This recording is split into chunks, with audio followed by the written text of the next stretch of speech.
Bismillahirrahmanirrahim. Assalamualaikum warahmatullahi wabarakatuh.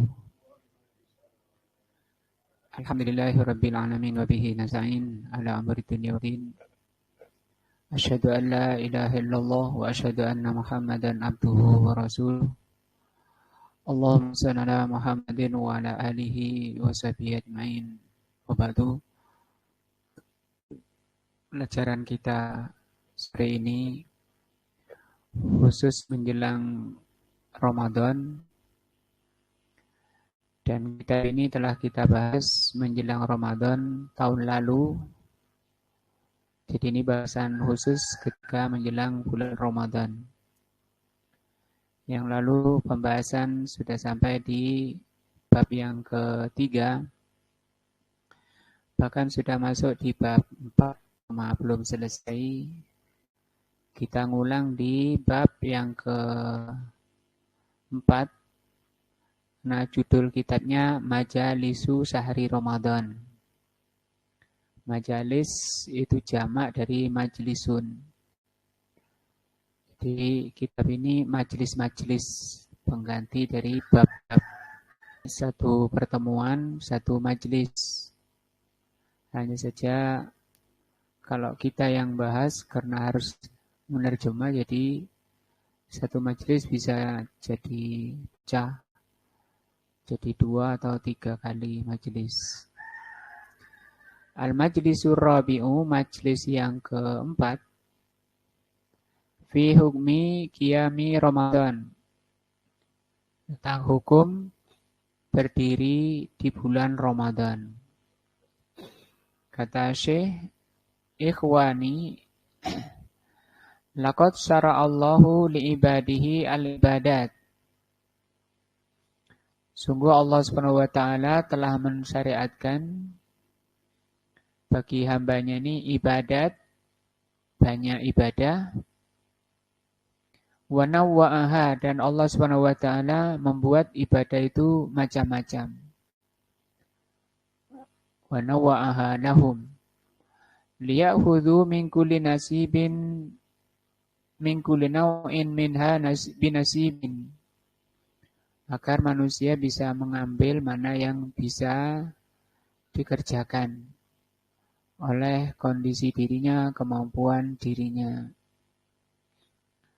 Wali alla yamilu min naw'il wahid, supaya orang itu tidak hanya milih satu jenis ibadah saja, kemudian bosan. Fayatruku al-amal, kemudian karena bosan dia meninggalkan amalannya.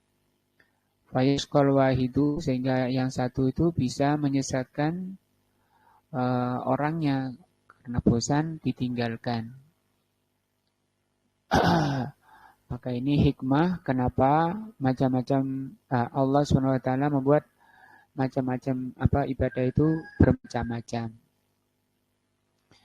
Wa ja'ala minha, dan Allah jadikan ibadah itu ada yang namanya faraidu. Faraidu ini jamak dari fardun, wajib. Ibadah yang fardu la yajuzun naqsu, tidak boleh dikurangi secara zahir maupun batinnya, tidak boleh dikurangi. Misalnya rakaat dikurangi isya jadi 3 misalnya, tidak boleh. Walal ikhlal, dan tidak boleh kosong ditinggalkan. Itu satu bentuk ibadah fardu. Wa minha, dan ada pula yang namanya ibadah itu nawafilu. Nawafil artinya ibadah yang tidak sampai ke fardu. Kalau yang fardu ini ibadah yang paling dicintai oleh Allah dan pahalanya lebih besar dari nawafil, asalkan terpenuhi syarat-syaratnya. Yasulu biha, untuk apa nawafil itu oleh Allah dibuat nawafil, atau apa tujuan Allah membuat sholat nawafil? sunnah bahasa kita, tidak sampai fardu. Yahsulu biha ziyadatut taqarrub ilallah. Ya, dalam rangka untuk menambah pendekatan kepada Allah supaya lebih dekat lagi. Satu, menambah dekat lagi kepada Allah. Nah, kalau ini ibadah itu paling yang fardu paling dicintai, maka nawafil ini menambah kecintaan Allah di atas kecintaan. Karena fardu itu kan sudah dicintai.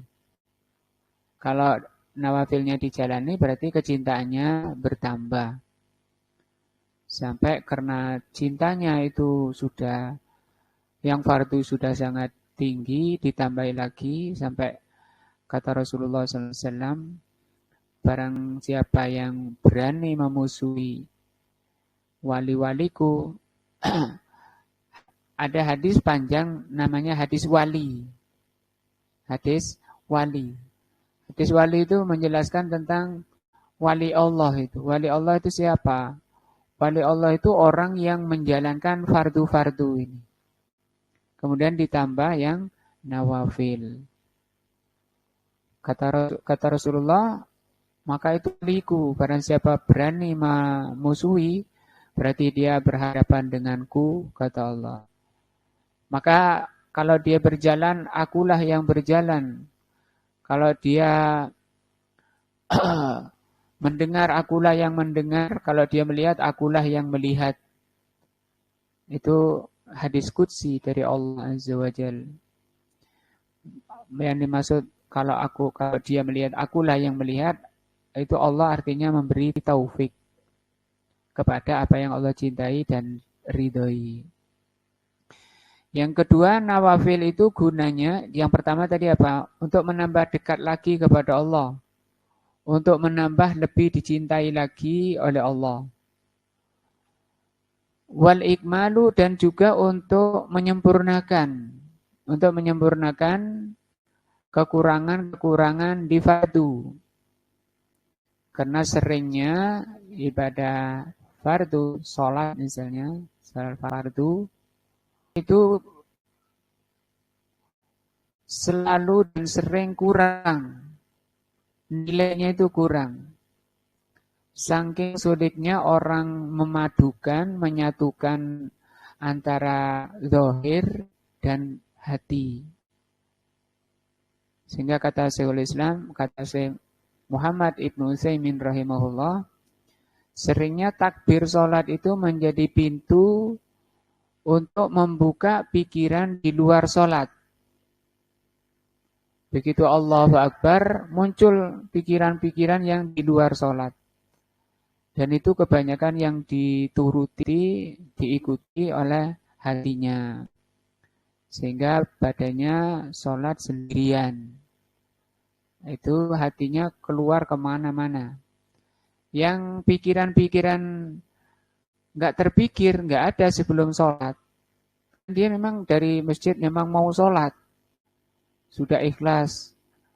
Tapi bubarnya itu kapan? Ketika takbir.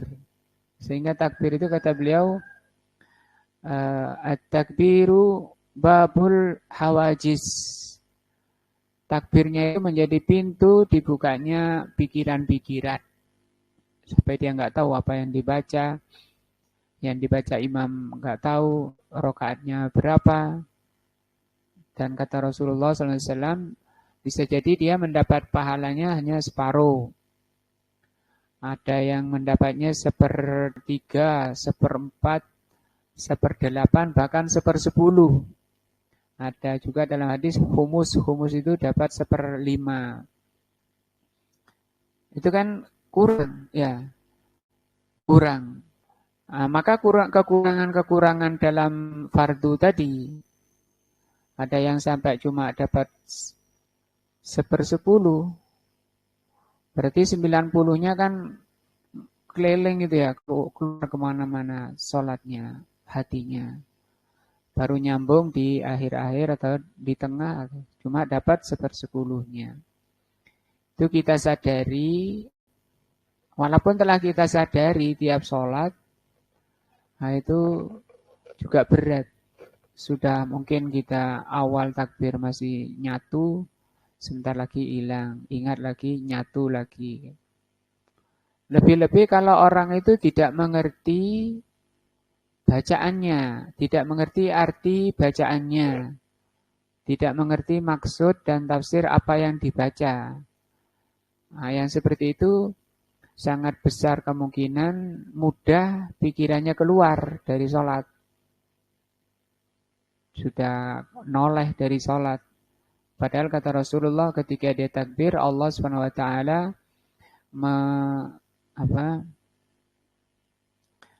memandang orang ini. Allah juga menghadapkan wajahnya pada orang sholat ini selama hamba itu tidak menoleh.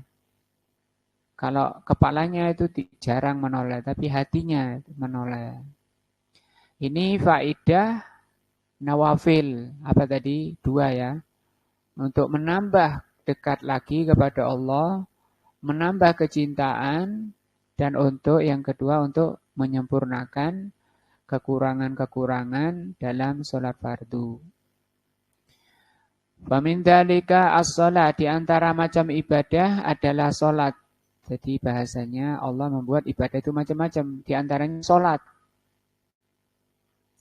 Faradallahu minha ala ibadihi khamsa shalawatin fil yaumi wal lailati. Allah SWT memfardukan, mewajibkan pada hambanya 5 kali sholat sehari semalam. Khamsan fil fi'li, 5 pelaksanaannya. Wa khamsina fil mizan, 50 dalam timbangan.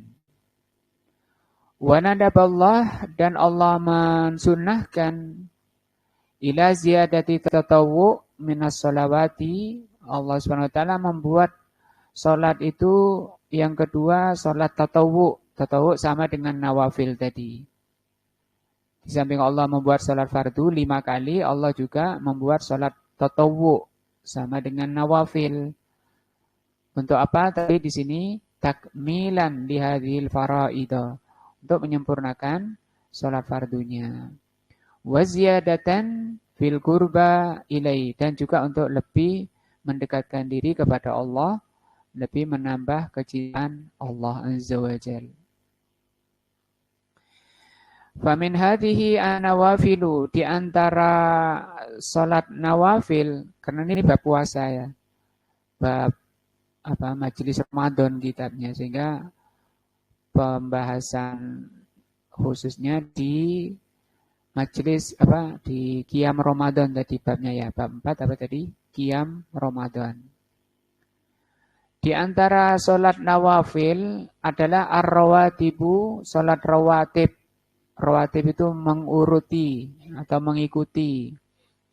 At-tabi'atu lis-shalawatil mafruḍah. Rawatib itu sholat yang mengikuti sholat fardu. Apa saja itu? Rok'atani qabla sholatil fajri, 2 rakaat sebelum sholat fajar. Wa arba'u raka'atin qabla zuhri, 4 rakaat sebelum zuhur. Wa rak'atani ba'daha, 2 rakaat setelah zuhur. Wa rak'atani ba'dal maghrib, 2 rakaat setelah maghrib. Wa rak'atani ba'dal isya'i, 2 rakaat setelah isya. Allah persiapkan istana emas bagi orang yang melaksanakan 12 rakaat ini. 2 berapa? Pinten Pak Gun? 2 rakaat sebelum subuh, 4 rakaat sebelum zuhur, 6 ya. 2 rakaat setelah zuhur, 8. Dan 2 rakaat setelah maghrib, dan 2 rakaat 10 ya, 2 rakaat setelah isya. Dicoba ya, kalau sesibuk-sibuknya kita coba, walaupun cuma sekali. Walaupun cuma sekali kan sudah. Karena kata Rasul, barang siapa mengerjakan sholat rawatib 12 rakaat. Rasul tidak menyebutkan selalunya. Sehingga ulama mengatakan walaupun cuma sekali. Wa minha, di antara sholat nawafil juga, yang pertama rawatib ya. Yang kedua, sholatul laili, sholat malam. Sholat malam, kenapa disebut sholat malam? Karena dikerjakan di waktu malam. Padahal waktu malam ini waktu yang enak-enaknya tidur, karena seharian capek. Apalagi yang kerjanya padat di siang hari, nggak sempat istirahat, yang oleh Rasul disebut qailullah. Qailullah itu tidur siang. Nah, Rasulullah bersabda, kilu, tidur sianglah, fa inna syaitana la yakilun. Setan itu enggak tidur siang. Ngapain setan enggak tidur siang? Goda orang supaya enggak tidur. Kenapa orang enggak boleh tidur sama setan? Supaya nanti malam capek. Kalau capek enggak bisa bangun. Bagus apa enggak? Bagus. Oh, betul saya ini. Tapi oleh Rasul diterangkan seperti itu supaya kita waspada dengan langkah-langkah syaitan. Katakan fala tattabi'u khutuwatis syaitan. Jangan kalian ikuti langkah-langkah syaitan. Bagaimana itu? Nggak tidur siang. Penting ya tidur siang. Saking pentingnya tidur siang itu supaya malam bangun. Kata Imam Ahmad rahimahullah, orang yang tidak bangun malam itu orang jelek. Cirinya orang jelek itu orang yang tidak sholat malam. Tidak boleh diterima persaksiannya, dipanggil oleh pengadilan untuk jadi saksi. Pertanyaan pertama dari Pak Hakim, sholat malam enggak? Enggak sempat Pak Hakim. Wah, enggak bisa, sana-sana, diterima. Enggak diterima. Sampai situ. Salatul lail. Karena memang kaidahnya, barang siapa yang ingin tenang di pagi hari hatinya, hendaknya dia berpayah-payah di malam hari. Memperjuangkan, melawan badan yang masih capek, melawan selimutnya yang menyeliputi dirinya. Artinya kan harus bersusah-susah dahulu. Untuk apa? Nah, barang siapa yang terbiasa bersusah-susah di malam hari, itu sudah dipastikan siang harinya, pagi harinya itu tenang hatinya. Untuk mendapat supaya pagi hari tenang, bangun di malam hari. Sebagaimana juga nanti orang selesai di dunia itu masuk ke alam akhirat, di surga. Sumber pusat ketenangan yang tidak mengandung kejelekan sama sekali, itu diperoleh dengan susah payah di dunia ini. Di dunia ini harus susah payah dulu. Rasulullah bersabda, huffatil jannatu bil makari. Surga itu diliputi kesusahan, kesulitan. Setiap kita nggak mau menjalani kesusahan ya. Susah, purun Pak. Susah. Setiap orang kalau ditanya, mau nggak susah? Nggak mau. Tapi harus dijalani demi mendapatkan, menyampaikan ke tujuan termulia. Jalannya berbanyak duri, kata Umar Ibn Khattab, harus menyingsingkan lengan baju untuk purna hati-hati di dalam berjalan. Jalannya tinggi, terjal, banyak penyambar-penyambar. Penyambarnya apa kira-kira? Syubhat dan syahwat. Kalau orang sibuk kerja sampai agamanya terbengkalai, itu penyambar apa namanya? Syahwat. Nah, kalau sibuk menjalani ibadah yang tidak diajarkan Nabi, itu namanya syubhat. Mana yang lebih baik, yang lebih jelek? Gak ada yang baik ya. Mana yang lebih jelek? Syubhat apa syahwat? Tahir. Syubhat lebih jelek. Rasulullah bersabda, Iyyakum wa muhdatsatil umur. Ya. Jauhilah kalian mengada-ngada dalam agama. Fa inna kulla muhdatsatin bid'ah. Setiap muhdas mengada-ngada itu bid'ah. Wa kulla bid'atin, setiap bid'ah itu dolal. Wa kulla dolalatin finnar. Hanya saja yang diterangkan para ulama bukan syubhat yang lebih jelek, tapi syahwat. Nah, syahwat. Kenapa? Karena syahwat ini seringnya bisa menghilangkan akal. Seperti orang sudah mengerti ini haram, korupsi itu haram.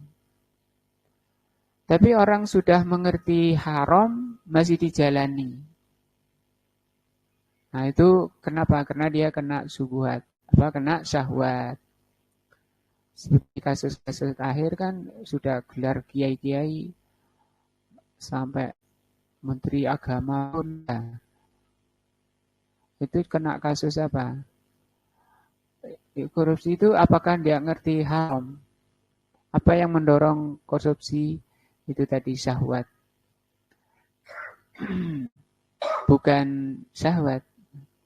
Bukan syubhat.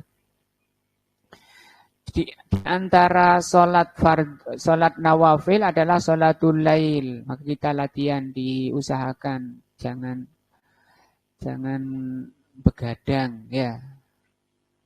Menghabiskan waktunya tanpa manfaat, terutama di malam hari. Kalau antum baca kitab, tidur malam itu jam 8. Nah, jam 8 nanti jam 1 itu sudah fresh, jadi bisa bangun.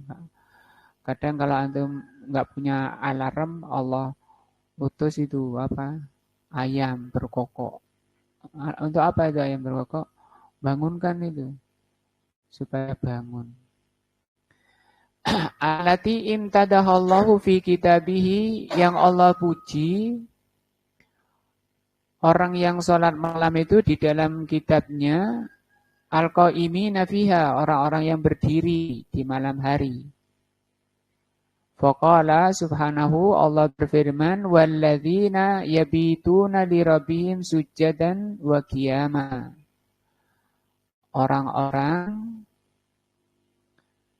yang bermalam, ya mabit itu bermalam, ya. Orang-orang yang bermalam dengan Robnya atau kepada Robnya dengan sujud dan berdiri. Bermalam dengan sujud, bukan tidur sujudnya, ya. Waqiyaman dan berdiri. Tapi serius, berdua, munajat.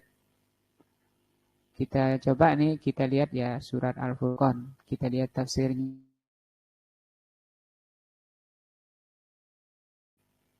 Di surat Al-Furqan ayat ini, kita besarin dikit. Kalau tadi ayat 64, kita mulai dari ayat 63, karena sangat erat kaitannya. Kata Allah, wa ibadur rahmani. Ibad itu jamak daripada abdun. Wa ibadur rahman, apa artinya? Hamba-hamba ar-Rahman. Siapa hamba ar-Rahman itu? Alladzina yamsuna 'alal ardi hauna. Orang yang kalau berjalan di muka bumi itu hauna, merendahkan diri. Wa idza khatabahum, kalau hamba Rahman itu kalau ada orang menyapa al-jahilun, dari orang jahil, ada orang jahil menyapanya atau ngajak bicara, qalu salama. Dan seterusnya sampai ayat 77 ini. Ayat 63 sampai 77 ini Allah Subhanahu wa taala menjelaskan tentang sifat ibadur rahman. Ini sangat penting bagi kita karena setiap kita menginginkan menjadi ibadur rahman. Harus pelajari tafsirnya. Kita coba pelajari. Al-ubudiyatu lillahi nau'an. Pertama, ubudiyah kepada Allah itu ada dua. Ubudiyah tadi penghambaan. Ya, ada dua. Ubudiyatun li rububiyatihi. Yang pertama, ubudiyah terhadap rububiyah. Rububiyah itu penciptaannya. Ya, penciptaannya, pengurusannya. Artinya yang mencipta kita ini Allah dalam bentuk seperti ini. Jenis kelaminnya laki. Itu pasti tunduk, patuh kepada penciptanya. Nggak bisa kita nolaknya. Artinya pasrah. Hamba itu pasrah kepada rububiyah. Fahadhihi yastariku fiha sairul khalqi. Ubudiyah rububiyah ini itu sama setiap makhluk. Siapapun, makhluk apapun pasti tunduk kepada rububiyah Allah.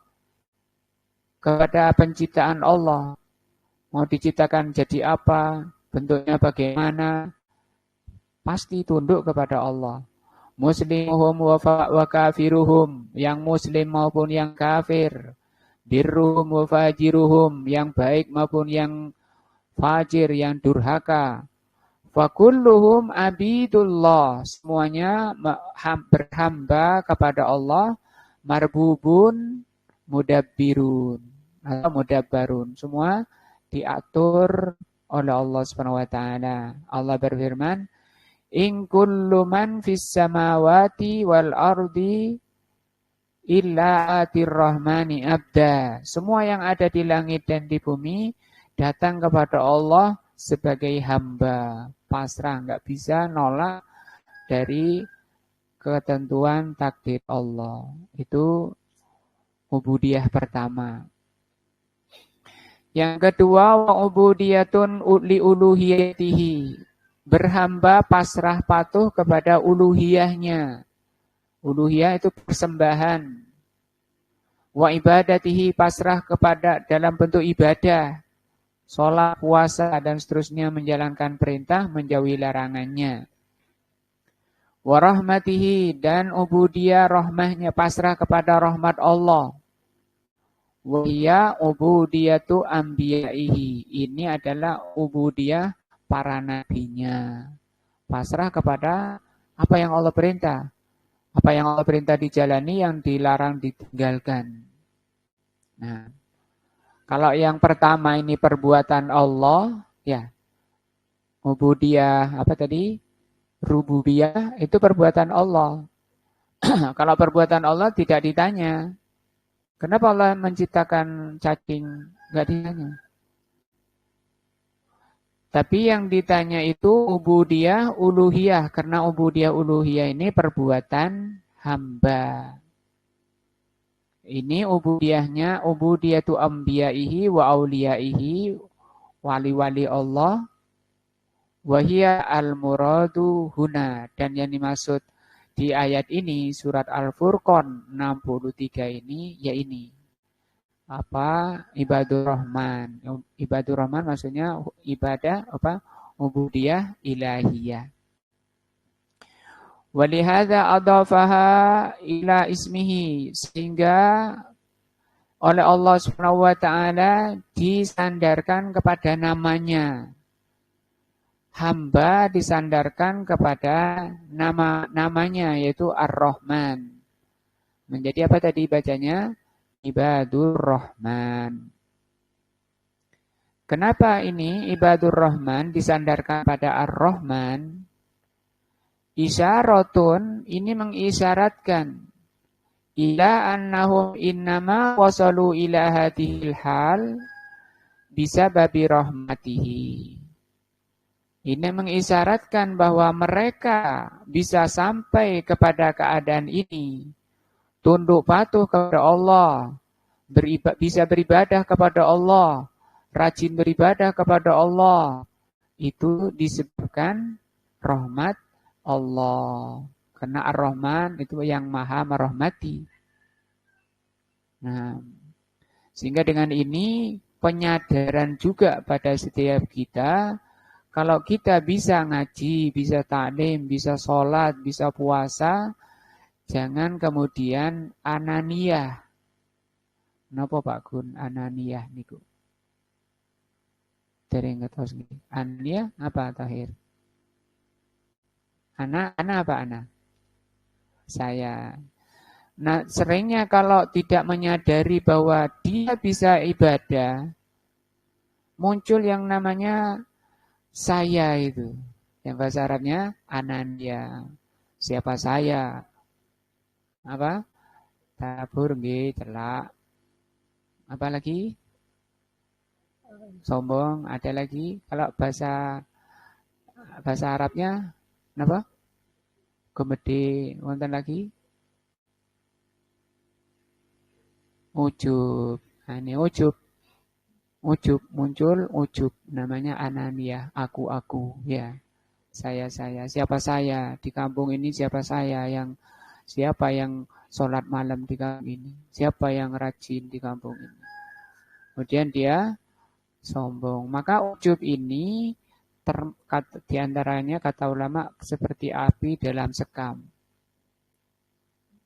Mereka tak beluk itu dari luar, tapi beluk itu ya pedendang-pedendang itu ya. Nggak tahu kalau di dalam itu ada api yang merayap dengan tenangnya api itu. Artinya kalau sekam itu sudah menjadi debu, dimakan api, tidak akan bisa diolah jadi apapun. Demikian juga ibadah. Kalau sudah dimakan oleh ujub, mboten nenten manfaatnya sama sekali. Ya, bahaya itu. Sehingga ada perkataan ulama, ada ahli ibadah masuk neraka. Ahli ibadah masuk neraka. Kenapa? Ini tadi. Karena muncul ujubnya.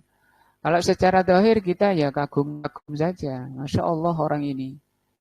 Surga. Tidak tahu kita. Ya. Kalau mengatakan semoga.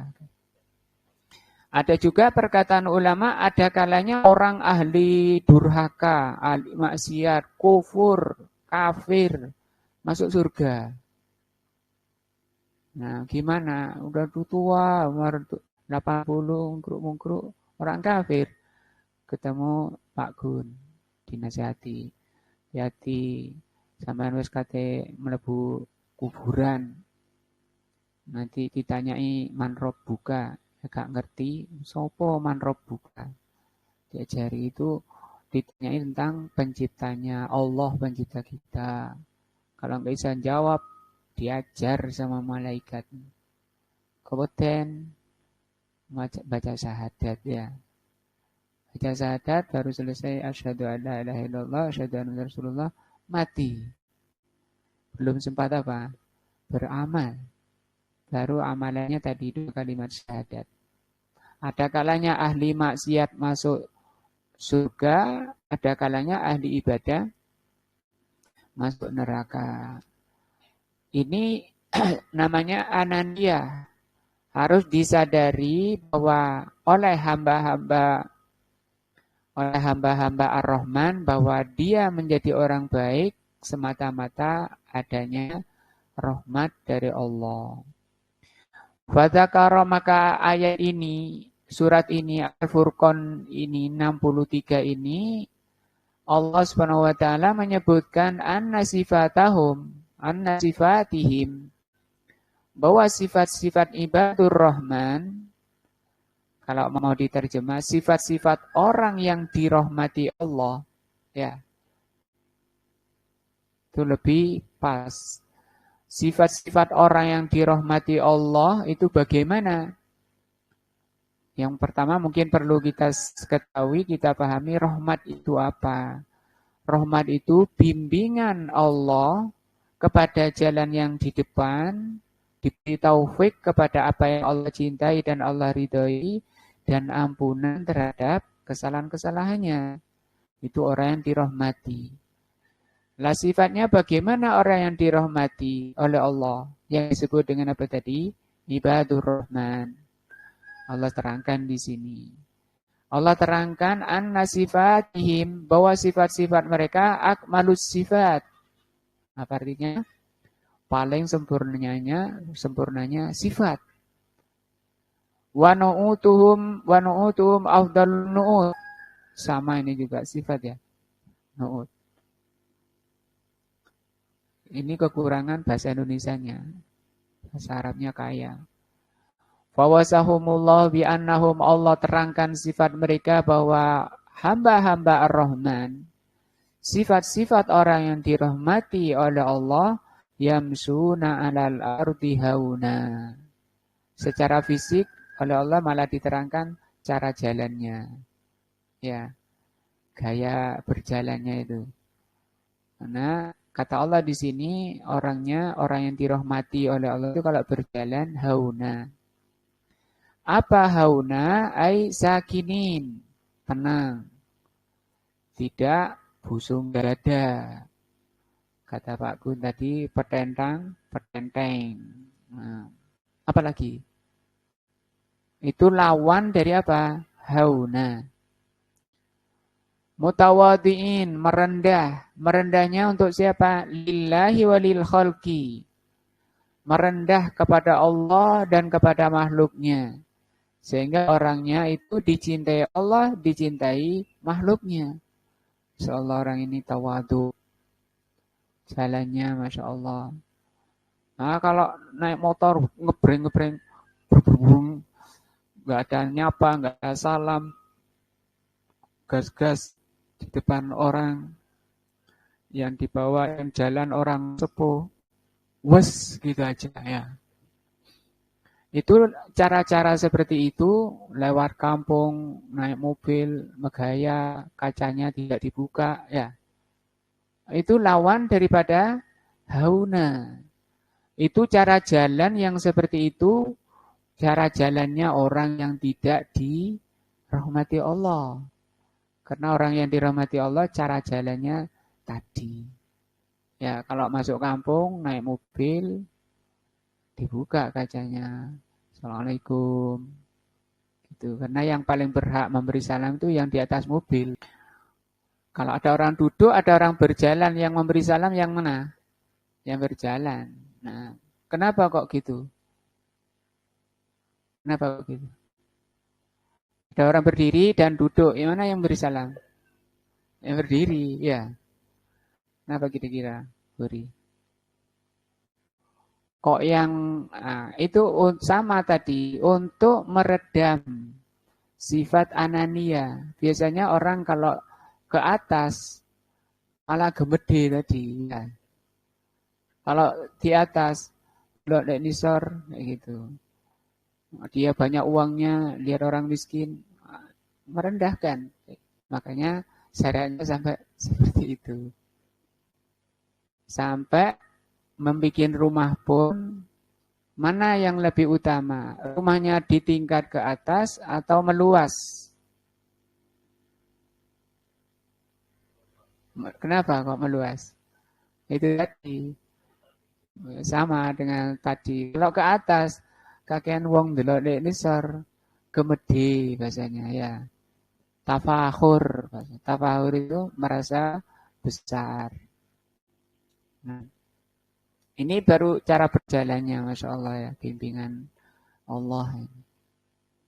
Sehingga orang ini dicintai Allah dan dicintai hambanya. Dicintai makhluk. Fahada wasfun lahum bil waqor. Ini adalah sifat yang Allah terangkan, sifat mereka waqor, orangnya tenang. Nah, enak, wajahnya enak, disapa gampang. Orang itu senang bicara dengannya. Wasakinah, sakinah juga tenang, ini memang susahnya bahasa Indonesianya. Ya, kurang. Wattawadu lillahi wa liibadihi. Itu sifat pertama, orang-orang yang dirahmati Allah. Apa tadi? Cara berjalannya hauna. Masih dalam ayat itu, wa idza khatabahum, kalau ada orang bicara pada hamba Ar-Rahman dari kalangan jahilun, wa idza khatabahumul jahiluna qalu salama. Kenapa jahilun? Jahilun itu orang jauh dari ilmu atau tidak punya ilmu. Kenapa oleh Allah dikatakan seperti ini? Karena orang jahil itu seringnya omongannya itu banyak kabutnya. Asmun. Apa asmuni? Ada asmuni ya? Ada asmuni. Asal bunyi. Nah, asal bunyi Pak Gun. Pak Gun mikir apa asbun? Asal bunyi tanpa dipikir dulu. Maka orang pandai itu mulutnya di belakang kalau orang cerdas itu. Otaknya di depan. Dipikir dulu matang manfaatnya apa, baru dia bicara. Tapi kalau cirinya orang jahil itu kebalik, ya apa? Mulutnya di depan. Tapi setiap kita mulutnya di depan ya. Nah, sehingga kata Umar ibn Khattab radhiyallahu anhu, "Man kasura kalamuhu kasura khata'uhu." Orang yang banyak bicaranya akan banyak salahnya. Wa man kasura khata'uhu kasura dzunubuhu. Barang siapa yang banyak salahnya akan banyak dosanya. Barang siapa yang banyak dosanya fannaru aula lahu. Orang yang banyak banyak dosanya, neraka tempatnya. Ini jahlun ini, jahil ini penyakit. Rasulullah bersabda, as-su'alu sifaul ai. Bertanya itu untuk menghilangkan kebodohannya. Sifaul ai. Sifaul ai itu obatnya kebodohan. Kata para ulama menunjukkan bahwa kebodohan itu penyakit. Penyakit hati. Penyakit hati itu lebih bahaya dari penyakit badan. Karena kalau orang badannya berpenyakit, walaupun orangnya sudah mati karena marahnya, itu masih mending, masih bisa selamat asalkan apa? Hatinya selamat dan tidak sebaliknya. Ribun sebaliknya. Sebaliknya apa? Badannya bagus, sehat, hatinya mati. Karena kebanyakan orang itu perhatiannya ke badannya. Badannya sakit, pilek, wos, bingung, nyari obat langsung lari ke apotik. Batuk langsung cari. Tapi kalau hatinya sakit, diantaranya nggak ngaji, tenang-tenang, ya. Nggak ngaji itu tenang. Nah itu padahal dia penyakitan hatinya. Nah, karena hatinya berpenyakit, maka sudah otomatis yang keluar dari lisannya itu penyakit-penyakit. Bikin yang mendengarkan itu jengkel, bikin yang mendengarkan itu sakit hatinya. Yang keluar dari lisannya itu buih-buih, kabut-kabut, noda-noda, omongannya itu. Sehingga Rasulullah SAW pernah ditanya apa yang menyebabkan kebanyakan manusia itu masuk neraka. Rasul mengatakan apa? Al-fammu wal farj. Mulut dan kemaluan. Yang disebut dulu apa? Mulut. Terutama dari kalangan hawa, wanita. Ya, wanita itu dicipta oleh Allah dari tulang rusuk paling bengkok, paling atas. Dari tulang rusuknya siapa? Adam. Menunjukkan bahwa kata ulama yang menafsirkan hadis ini, wanita itu tabiatnya, sifatnya suka, senang kalau bersandar di dadanya suami. Karena yang dicipta dari sana. Jadi suami harus tahu, itu memang penciptaannya seperti itu. Supaya senden ke suaminya. Jangan kemudian ditendangi ya. Sana. Apa cedek-cedek aku. Loh, jangan, itu tabiatnya memang dari situ. Tapi walaupun diterima senden di badannya, di dadanya, perlu diwaspadai. itu bengkok. Kan paling atas itu paling bengkok. Namanya bengkok, banyak sifat-sifat yang harus dibenahi. Barang bengkok itu. Bengkok tadi diantaranya lisannya. Kenapa di tulang rusuk paling atas? Kata para ulama, yang paling bahaya wanita itu paling atas. Apanya? Mulutnya, lisannya. Jadi dicipta oleh Allah dari tulang rusuk laki-laki yang paling bengkok dan paling atas. Nah, supaya kita siap-siap menghadapi kalau ada orang jahil bicara di sini oleh Allah terangkan. Bagaimana menghadapi, ya, bagaimana membalas kalau ada orang jahil bicara. Orang Abad Rahman itu kalau berhadapan dengan orang jahil itu Masya Allah. Sehingga kadang orang jahil itu berbuat zalim dengan lisannya, ngaco, memfitnah, ya, bikin kekacauan, memprovokasi. Provokator itu kan dengan lisannya itu, provokator. Nah, menunjukkan apa yang ada di hatinya. Kalau ingin tahu hati seseorang, lihat lisannya. Karena hati itu kayak kuali, dan lisan itu kayak dayungnya. Kalau ingin tahu isi kuali, diciduk saja. Yaitu dilihat dari lisannya.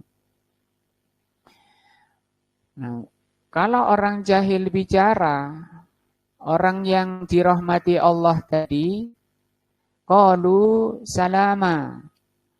Maksudnya qalu salama kalau diartikan ucap jawabannya itu selamat, kayak gitu. Ada orang jahil ngomong padanya, dia jawabnya selamat.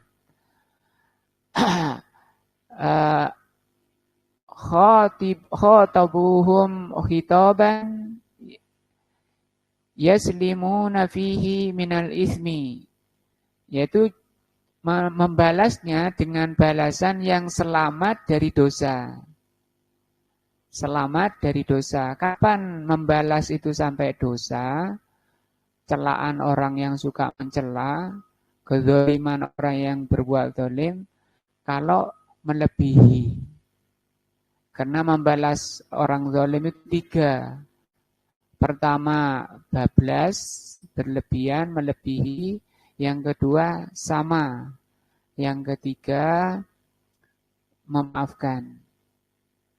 Kita lihat di surat An-Nisa 148. Itu Allah terangkan bolehnya membalas. Tapi tidak boleh melebihi. Di surat Ali Imran. Di 133-nya Allah berfirman, "Sari'u, bersegeralah ila maghfiratin, kepada ampunan min rabbikum, kepada ampunan Rabb kalian. Wa jannatin arduhas samawati wal ardu, dan bersegeralah menuju surga yang luasnya seluas langit dan bumi. Yang Allah siapkan, ya, uiddat lil muttaqin. Allah persiapkan surga itu untuk orang yang bertakwa, yang takut. Siapa orang yang bertakwa itu? Baru Allah terangkan di sini. Alladzina yunfikuna fis-sarra'i wad-dharra. Pertama, orang yang bertakwa itu orang yang selalu sedekah ketika kondisi lapang maupun kondisi susah. Kalau ditafsirnya dalam segala keadaannya, sakit maupun sehat. Ini orang-orang bertakwa. Ini sama sifat-sifat ibadur rahman tadi. Yang kedua di ayat ini, wal kadzimina al-ghaidha. Orang bertakwa itu orang yang menelan. Kalau di sini mengendalikan, menelan dengan mengendalikan sama. Al-kadzimina al-ghaidha, Ini yang kedua, ya. Yang ketiga, wal afina anin nas. Memaafkan manusia. Kalau ayat ini itu menerangkan tentang sifat yang ketiga ketika orang itu dizolimi. Tadi saya katakan ada 3 ya. Yang pertama itu bablas, yang kedua itu eh, menyamai, seimbang. Misalnya dikatakan anjing, nah dia balasnya anjing. Eh, kalau bablas melebihi kamu anjing dan nah itu dosa sudah. Itu yang diharamkan. Hanya boleh kalau mau balas eh, kalau mau balas ya seimbang itu boleh, tapi akan terluput dari yang keempat, yang ketiga, jenis ketiga yaitu ini. Sifatnya mutakin itu ketika digoda oleh orang jahil, itu kazimina, itu mengendalikan kemarahannya dan memaafkan. Banyak hadis-hadis Rasulullah mengatakan, barang siapa yang menahan kemarahannya, Allah akan menahan siksanya. Mestinya disiksa karena banyak dosanya, nggak jadi. Kenapa? Karena dia suka menahan marah. Kapan nahan marah? Ketika digoda, diganggu. Maka gangguan itu penting ya, penting. Kenapa pentingnya? Kenapa Pak Gun pentingnya? Pentingnya digoda itu apa? Dapat pahala itu bisa menghilangkan hak siksa ya. Rasul dawuh, Rasul bersabda, Allah menahan siksanya. Waktunya mestinya dia disiksa, nggak jadi disiksa. Gara-gara apa? Dia di dunia banyak menahan kemarahan. Kapan ditahan kemarahannya? Ketika digoda, diganggu. Baik yang sering ganggu siapa? Anak istri. Wah ini bahaya nih, anak istrinya nanti Amir jadi nikah loh. Mesti diganggu. Tapi tadi kan manfaatnya besar gangguannya. Makanya Rasul mengatakan, kalau ingin jadi orang laki-laki yang sejati, ya laki tenan, nah, lanang tenan, laki ori itu kalau dia sukses menghadapi istrinya. Rasul bersabda, pripun? Khairun nas, khairukum li ahlikum. Orang terbaiknya kalian adalah orang yang terbaik di antara kalian pada istri kalian. Nah kalau sudah bisa gak marah-marah dengan istrinya, karena sering kadang tingkahnya, omongannya memang gitu. Tadi bengkok ya, barang bengkok. Kalau sudah sukses sama istrinya jadi solihah, senang dengan istrinya, wah itu sudah lanang tenan, itu ori ya. Wah itu lo lanang, jenggoten kan. Kenapa orang nggak jenggoten nggak boleh sama istri? Dijabuti tidur dijabuti kayak. Wah itu kurang lanangin. Yang kedua, afin bukan hanya ditelan. Di hadis lain Rasulullah mengatakan, afdalu jur'atin indallahi jur'atul ma. Jur'atul ghaib. Saya lihat hadisnya biar lebih jelas. Telanan yang paling dicintai Allah. Jadi orang itu kan suka nelan ludah, nelan air, nelan makanan. Tapi ada telanan yang terbaik. Telanan yang paling besar pahalanya. Di sini ya saya baca hadisnya, terjemahnya. Man kaffa ghadabahu, barang siapa yang menahan kemarahannya, kaffallahu anhu adzabahu. Allah tahan juga hak siksanya. Mestinya dikebui nggak jadi. Kenapa enggak jadi? Gara-gara menahan emosi. Sehingga gangguan emosi itu penting. Gangguan itu penggemblengan, ya. Orang kalau sudah ini kuat, mentalnya kuat, jiwanya kuat itu itu orang kuat asli. Asli kuat itu kata Rasulullah SAW, orang yang kuat menahan nafsunya. Waman hazina lisanahu satarallahu auratahu. Orang yang menjaga lisannya, Allah akan tutup auratnya. Artinya kan tidak boleh banyak ngomong. Ngomong itu kalau sudah dipastikan manfaatnya, kebaikannya. Rasul bersabda pun, "Man kana yu'minu billahi wal yaumil akhir falyakul khairan aw liyasmut." Nek gak iso ngomong api, diam. Maka diamnya orang beriman pahala. Asalkan karena Allah. Ini di hadis ini, laisa sadidu bisur'atin. Ini masih terkait dengan orang yang bertakwa, hamba-hamba yang dirahmati. Orangnya kuat. Orang yang dirahmati Allah itu kuat. Orang kuat itu bagaimana? Kata Rasul, laisa sadidu bisur'ati. Orang kuat itu bukan menang gulat. Walakin syadid, tapi orang kuat itu alladzi yamliku nafsahu indal ghadab. Orang yang mampu menahan nafsunya, emosinya ketika marah. Nah.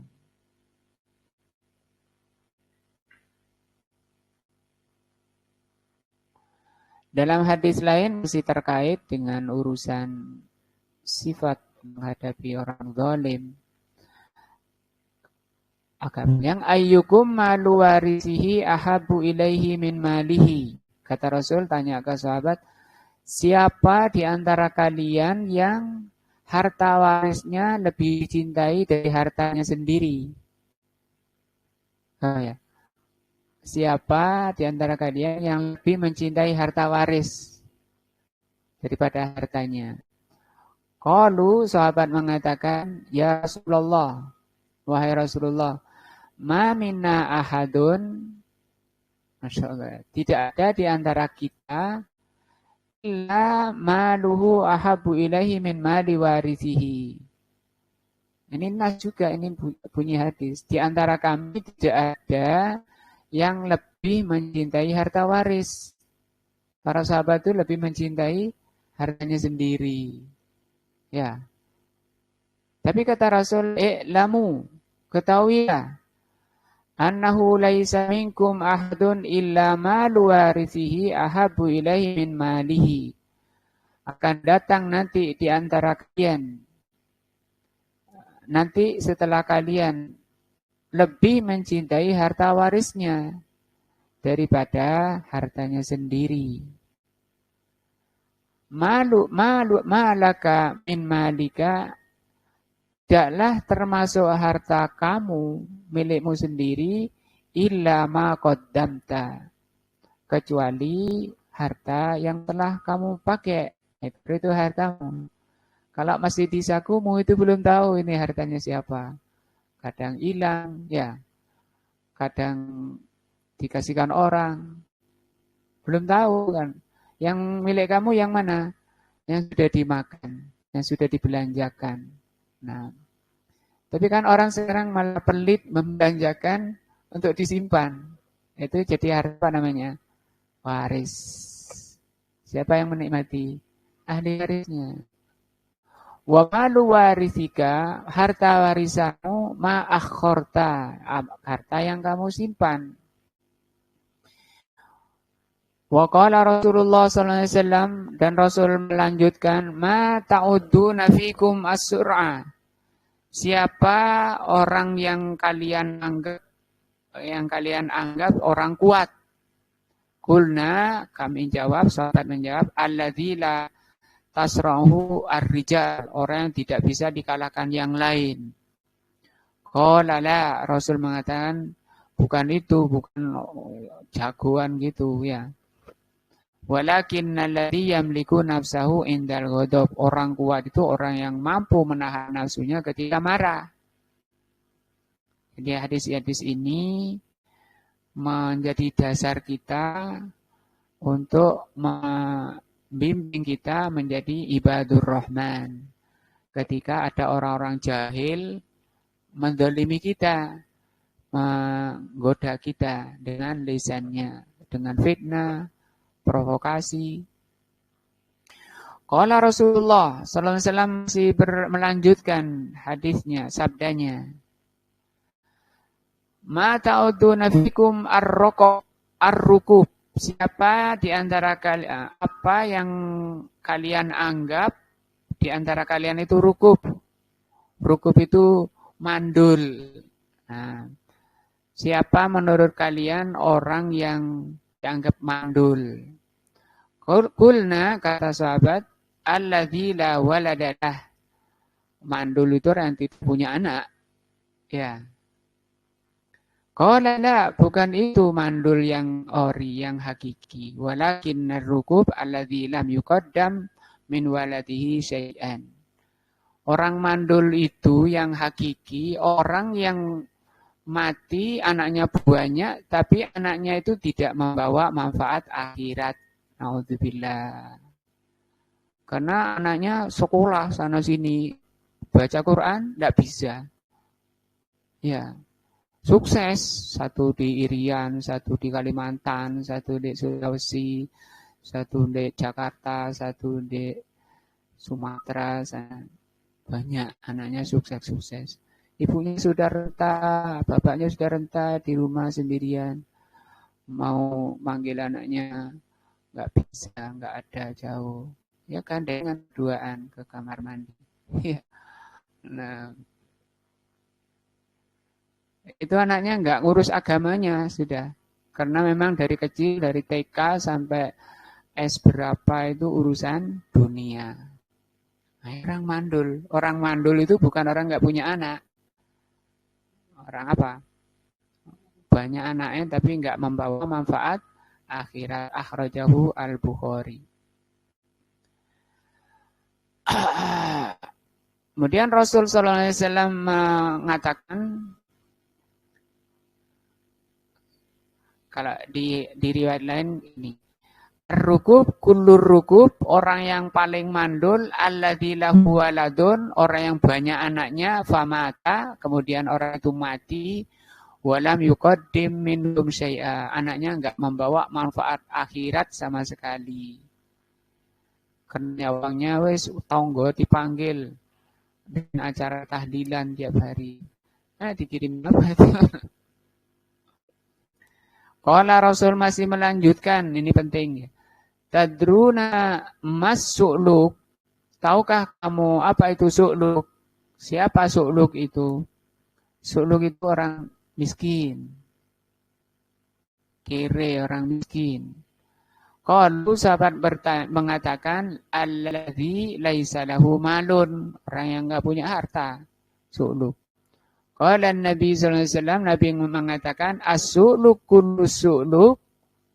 Orang yang paling miskin, yang termiskin, benar-benar miskin, alladzi lahu malun, orang yang kaya, banyak hartanya, famata wa lam yuqdam minhu syai'an. Tapi mati, hartanya yang banyak, tidak ada manfaat akhiratnya. Malas membuat infak, malas sampai keburu mati. Nauzubillah. Sebentar tadi yang saya tadi baca itu telanan yang terbaik, ya.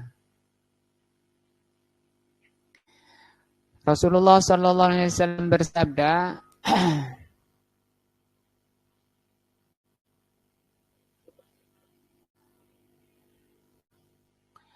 man kadzuma ghaidan.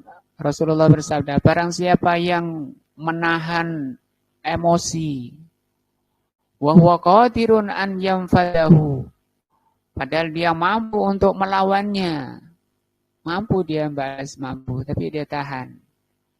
Jadi gangguan dia, godaan dia apa? Ya tahan. Kata Rasulullah, mala'ahullahu amnan wa iman. Ada dua faedahnya. Allah Subhanahu wa taala akan memenuhi hatinya dengan keamanan. Keamanan, aman di dunia, jaminan dari Allah dan akhirat. Keimanan dan akan dipenuhi hatinya dengan iman. Ini kan isi iman terbaik. Wa man taraka labisa saubah jamalin wa huwa yaqdiru alaihi. Barang siapa meninggalkan pakaian kemewahan, nah, mencolok, pakaian mencolok. Di sini pakaiannya biasa-biasa warnanya, kemudian dia pakai warna kuning gilap misalnya, kayak orang karnaval itu ya, orang karnavalan. Atau pakaian termahal misalnya. Kasahullahu hullatal karamah, maka Allah akan memberikan dia pakaian kemuliaan di dunia ini.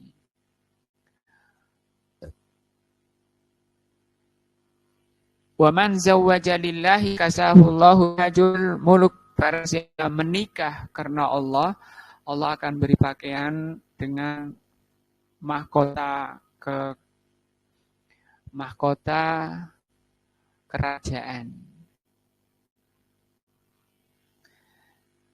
Banyak hadis, iya, hadis jur'ah, hadis menelan. Ini yang saya maksud. Qala Rasulullah sallallahu alaihi wasallam, adalah hadis Ibnu Majah. Ma tajarra'a abdun, ini. Tidaklah seorang hamba itu menelan min jur'atin, dari telanan, afdal. Nah, apa afdal? Lebih utama. Afdalu ajron, pahalanya paling besar. Min jur'ati ghaidin, dari menelan rasa baik. Nah. Kazamuha ibtiga wajhillah, ditelan kejengkelan itu ibtiga wajhillah, untuk mengharap wajah Allah, menginginkan wajah Allah. Itu artinya nanti kalau yang diharapkan wajah Allah, balasannya dia bisa melihat wajah Allah di surga.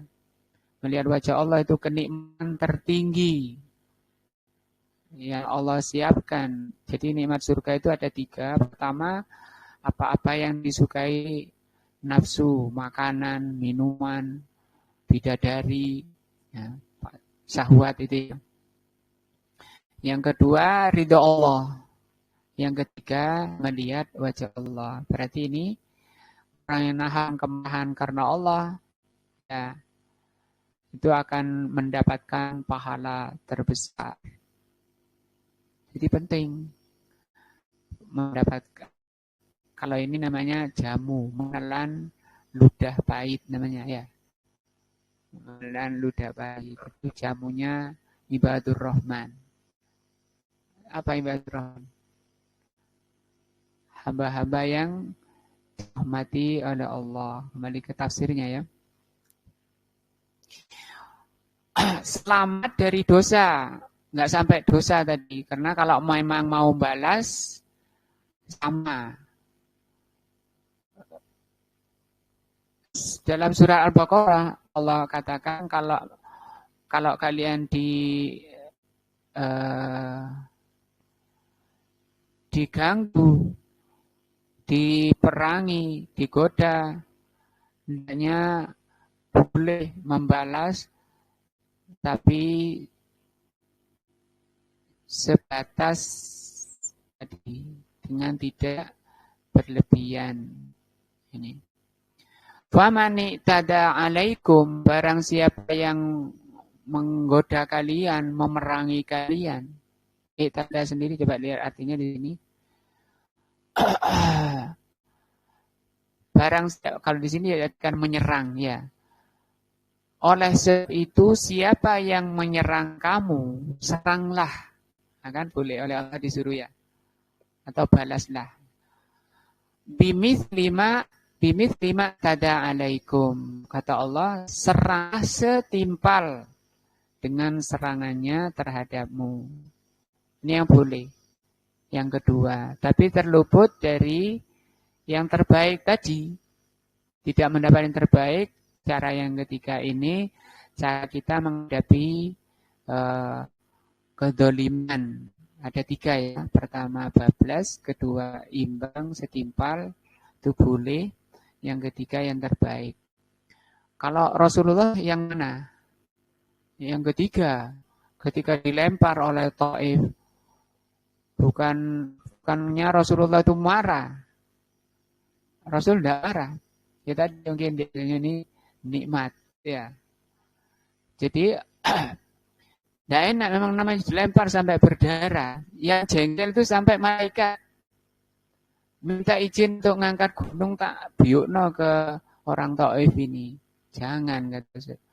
Kata-kata jangan ini uzur, pemberian uzur. Itu pertama, diberi uzur. Kemudian kenapa diberi uzur? Kata Rasul, li'annahum Allahumma fir lahum li'annahum la ya'lamun. Ampuni mereka. Itu yang kedua. Dimintakan ampun itu doa. Didoakan apa? Kebaikan. Yang ketiga dimaklumi oleh Rasul. Karena dia nggak tahu. Kalau tahu nggak akan seperti itu. Ya. Nah, jadi kita ambil yang terbaik. Artinya apa? Segala yang sampai luka, disakiti sampai luka itu memang takdir tidak enak. Takdir jelek. Menyakitkan. Tapi di balik takdir jelek tadi, di balik gangguan-gangguan, fitnah-fitnah, provokasi-provokasi itu, di sana terdapat banyak mutiara-mutiara pahala besar yang dijanjikan tadi. Nah, tapi itu hanya bisa dijalani oleh orang-orang kuat tadi ya. Orang kuat tadi kan sudah diterangkan Rasul SAW. Orang yang mampu menahan emosinya.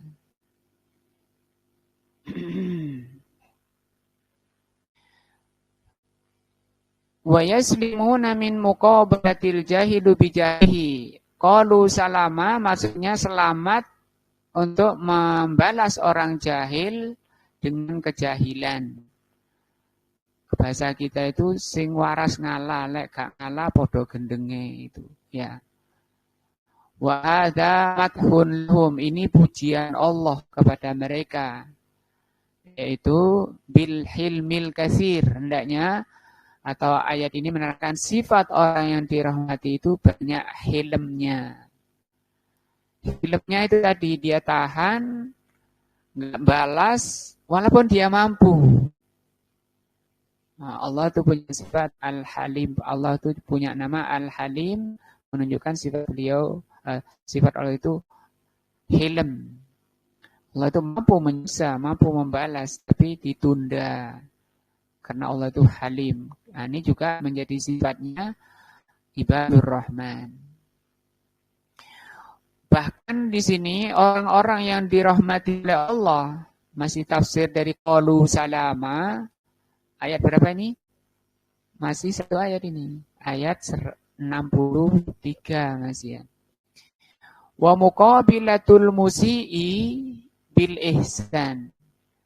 Membalas orang yang berbuat jahat padanya dengan ihsan. Nah, jadi makhluk Allah yang berbuat jahat itu ada 2. Sebagian ulama mengatakan 3. Pertama setan jin, kedua setan manusia. Kalau setan jin, kata Allah, fa imma yanzaghannaka minasyaiton fasta'idz billah. Kalau ada setan mengganggu kalian, berlindunglah kepada Allah. Membaca a'udzubillahi minasyaitonir rajim. Misalnya orang lagi muara, matanya merah kayak gitu, baca a'udzubillah. Kenapa merah? Karena kata Rasul setan itu dicipta dari api. Sehingga kalau ada masuk pada orang, matanya merah. Fatfi'u bilma, maka redamlah dengan air. Itu hadis. Nah, Muqabilatul musyi bil ihsan, membalas setan yang kedua itu dari jenis manusia. Maka Allah Subhanahu wa taala membedakan kalau cara menghadapi setan jin itu dengan ta'awudz, fasta'idz billah. Tapi kalau setan manusia, kata Allah Subhanahu wa taala, fadfa billati hiya ahsan. Balaslah, tolaklah, hilangilah setan manusia itu dengan cara yang lebih baik. Dia memuji kamu, kamu berbuat baik padanya. Dia cemberut, kamu senyum. Dia memutus, kamu sambung. Berat, tapi itu hasil, Masya Allah, hasilnya Allah. Bukan malah karepmu wis padha golek mangan dhewe-dhewe. Wis dhewe-dhewe wis. Kadang keluarganya gitu ya. Gitu-gitu. Itu kalau kayak gitu masuk antara dua tadi ya, yang atas tadi, yang pertama atau yang kedua. Wal afu yang ketiga, yang berikutnya orang yang dirahmati Allah, yang pertama tadi hilm. Yang pertama selamat lisannya dari dosa, yang kedua tidak membalas, yang ketiga hilm, menahan, yang ketiga dibalas dengan yang lebih baik. Nah, sampean punya kopi dianterin, punya berambang dikasih. Siapa? Dia yang musuhi saya, tapi saya kasih. Nah, itu cara resep menghadapi setan-setan manusia. Baca tafsir itu, surat apa itu? Al-Hasr. Oh, itu kayak gitu tafsirnya. Wal afu anil jahil, yang berikutnya memaafkan. Jadi Rasul memaafkan. Karena dalam rangka saya tidak disiksa, dosa-dosa saya diampuni, nah, diberi pahala. Lebih besar lagi pahalanya. Nanti kata Rasulullah SAW, barang siapa yang berbuat zalim pada saudaranya di dunia ini, segeralah mumpung di dunia ini untuk minta kehalalannya. Barang siapa pernah ngibai, ngerasani saudaranya, segera minta kehalalannya. Minta maaf Pak, Bu, saya pernah ngerasani sampean di sana sama bapak-bapak sama ibu-ibu sana. Saya minta maaf. Minta kehalalannya. Sebelum kata Rasul, sebelum tidak bermanfaat hak dinar dan dirham. Sebelum nanti ada transaksi tukar menukar, antar tukar menukar bukan dengan dinar dan dirham. Ketika berdiri di hadapan Allah Azza wa Jalla, maka orang-orang ketika berdiri di hadapan Allah di mahsyar cari hak-hak. Cari orang dulu yang pernah nyakiti. Karena butuh pahala, butuh keselamatan. Siapa yang dulu pernah mencela saya? Siapa yang dulu pernah nyakiti saya? Siapa yang dulu pernah mukul saya? Dicari. Dan itu betul-betul dipertemukan Allah. Maka ada kalanya orang itu menghadap Allah dengan membawa pahala yang besar. Kal jiwal, kata Rasul. Pahalanya seperti gunung. Sholatnya benar, diterima, dapat pahala. Sholatnya. Sedekahnya, puasanya. Tapi dia banyak mendolimi orang. Maka kebaikan-kebaikannya itu dipindah semua, dipindah kepada yang didolimi. Sampai pun habis dosa pahalanya tadi, yang sak gunung tadi sudah habis, tapi yang minta masih banyak. Ya. Yang didolimi sekoai. Terus gimana? Maka dosa-dosa yang didolimi dipindah ke yang mendolimi tadi, ahli ibadah dolim namanya ya. Dipindah ke situ, maka dia dilemparkan ke neraka. Padahal dia menghadap Allah sudah tapi tidak bermanfaat. Itulah al-muflis. Apa muflis? Orang yang bangkrut. Nah, ini tafsir surat Al-Furqan ayat 63 menjelaskan sifat Ar-Rahman, hamba Ar-Rahman, ibadur Rahman. Semoga menjadi manfaat untuk menjadi ilmu yang bermanfaat pada kita. Semoga Allah memberikan hidayah dan taufiknya kepada apa yang Allah cintai dan ridai. Semoga Allah maafkan dan mengampuni dosa-dosa kita. Subhanakallahumma bihamdika asyhadu an la ilaha illa anta astaghfiruka wa atubu ilaika. Assalamualaikum warahmatullahi wabarakatuh.